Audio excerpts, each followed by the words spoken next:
Boomerang Festival is really about the holistic nature of First Nations peoples and their culture.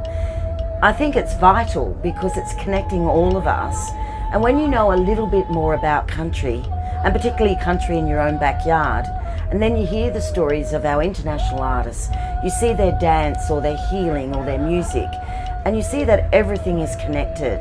And I think for many Australians, if they want to experience Aboriginal culture and get a little taste of how diverse it is, not only from around Australia but around the world, then Boomerang is that festival that embraces, that extends knowledge, but most importantly, it engages us together. The music as well, the music is really diverse, really amazing, and seems to carry an extra energy. You know, you can have people walking by and the boomerangs was the part of the festival, and everyone seems to be uplifted, and it's been really special, hasn't it? Yes.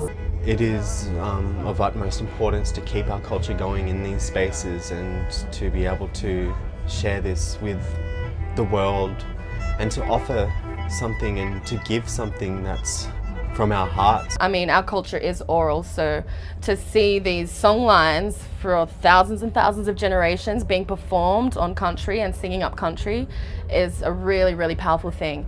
And that's something I definitely saw with people walking by seeing the closing ceremony yesterday. They were moved into a different place in their spirit, into a more heightened place in their spirit, and that's something you can't buy at all, you know, but you have to experience. Boomerang has been, I think, a very beautiful platform for actually bringing out the stories that a lot of the time only heard in small communities. So being in a bigger platform like as Boomerang as part of the Blues Festival, actually it gives a bigger platform.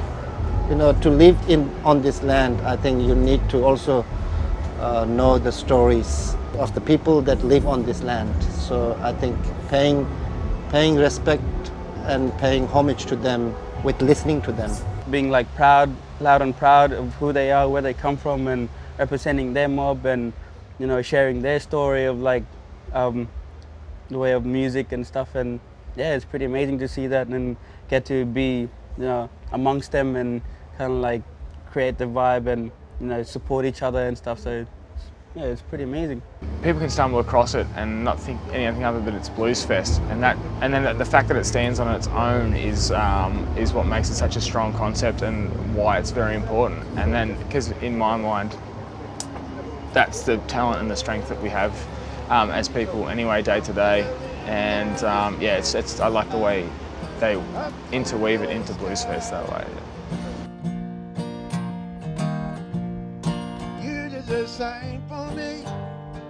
A lot of artists that, you know, on the lineup are people that we've been molded by, like music we listen to as young. So to be on the same, you know, stage as them and, you know, be able to tell our story from a different perspective, it's magical. And you know, I think that's what Bluesfest is about. You know, it's about bringing together everyone, but to have that connection of different, you know, mob from all around Australia coming together, different styles, different story, different language. I think that in itself creates a positive energy that I think you can't help not wanting to be a part of. So yeah, it's important, especially for our young generation. So.